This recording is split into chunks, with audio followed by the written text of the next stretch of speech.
Christian, bonjour Cyril. Très heureuse de vous accueillir aujourd'hui au cabinet pour parler cybersécurité.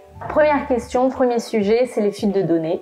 Actualité oblige, donc on l'a dit, la fuite récente à la PHP. Il y a quelques mois, c'était les centres hospitaliers de Dax et de Villefranche-sur-Saône. L'idée, c'est pas de revenir sur les obligations juridiques, de notifier aux autorités CNIL, ANSSI, ARS. Il me semble, plus intéressant d'aborder la question de la stratégie des établissements.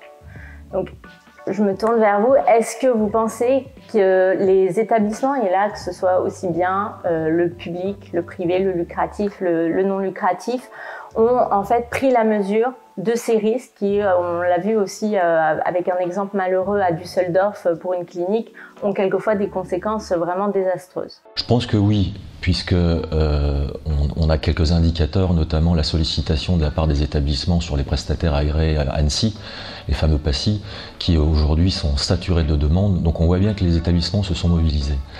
Les établissements se sont mobilisés et il le faut, puisque Guillaume Poupard, directeur de l'ANSSI, a bien indiqué qu'il n'y aura pas de bouclier cyber déployé au niveau de l'État, en tous les cas pour les acteurs de santé tels que les établissements sanitaires et médico-sociaux.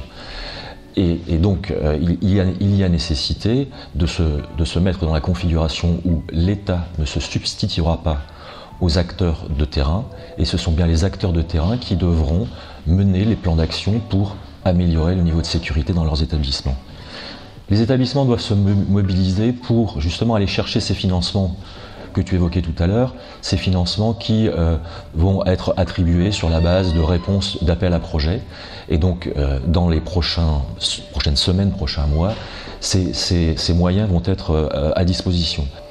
Oui, moi je crois que les établissements ont embarqué depuis l'informatisation, embarqué des questions de sécurité. Alors tout ça a été crescendo évidemment.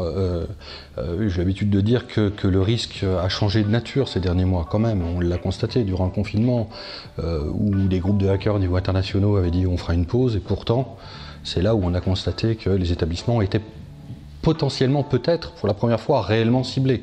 Et on s'aperçoit que souvent les hackers, dans leur stratégie, ciblent des personnes en réalité, c'est-à-dire comme le maillon faible. Donc on voit bien que ce sont ces deux briques-là qui sont à travailler, le technique et l'humain.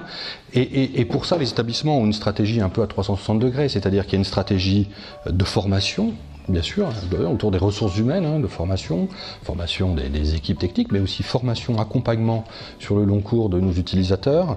On a des stratégies d'achat de technologie. Nos différents groupements d'achat d'ailleurs se sont mis en ordre de marche et ont des marchés à disposition pour les établissements. C'est des stratégies bien sûr assurantielles, c'est des stratégies juridiques, vous en avez parlé, et c'est aussi des stratégies de partenariat. J'y reviendrai plus tard, mais je voudrais citer en exemple un très beau projet européen, et comme tout projet européen qui nécessite d'avoir des acteurs de plusieurs pays européens, donc hospitaliers, industriels, etc., qui s'appelle SafeCare et qui est piloté par un hôpital français qui est l'Assistance publique des hôpitaux de Marseille, et qui donc va faire émerger, et tente de faire émerger en tout cas une solution cybersécurité qui pourrait être proposée à l'échelle européenne. Donc tout ça c'est des stratégies un peu lancées de part et d'autre et qui apportent finalement des réponses.